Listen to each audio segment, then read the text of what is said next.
ఎన్నో ఏళ్ల నాటి కల సాకారం. 40 సంవత్సరాలుగా గోతుల రోడ్డుతో ప్రజలు అష్ట కష్టాలు. మంత్రి అచ్చెన్నాయుడు కృషితో సీసీ రోడ్డు.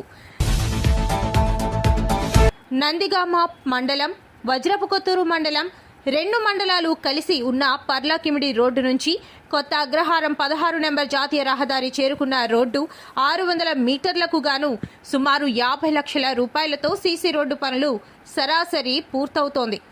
40 సంవత్సరాలుగా గోతుల బారిన రోడ్డుతో ప్రజలు అష్టకష్టాలు పడేవారు. ఎన్నో ప్రభుత్వాలు మారినప్పటికీ ఆయా పరిసర ప్రాంత ప్రజలు పాలకుల దగ్గర మొరపెట్టుకున్నప్పటికీ ప్రయోజనం లేకపోయింది.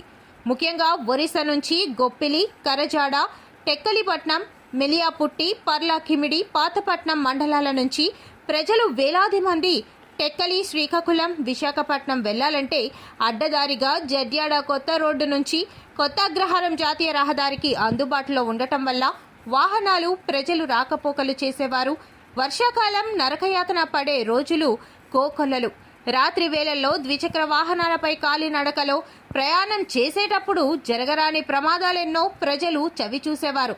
2024 ఎన్నికల ముందు మండల పార్టీ నాయకులు పినకాన అజయ్ కుమార్ ఆధ్వర్యంలో ప్రస్తుత మంత్రి కింజారపు అచ్చెన్నాయుడు ఎన్నికల ముందు జడ్యాడ గ్రామానికి వచ్చి గ్రామం యొక్క స్థితిగతులు చూసి ఈ గ్రామం దత్తత తీసుకుంటానని మాట ఇచ్చి ఎన్నికల తర్వాత మంత్రి అయిన తర్వాత కొత్త అగ్రహారం నుండి జడ్యాడ వరకు తారు రోడ్డు, అలాగే కొత్త రోడ్డు వరకు సీసీ రోడ్డుకు నిధులు మంజూరు చేసి ఆ పనులు శరవేగంగా చకచకా పనులు పూర్తి చేసుకోవడం గమనార్హం.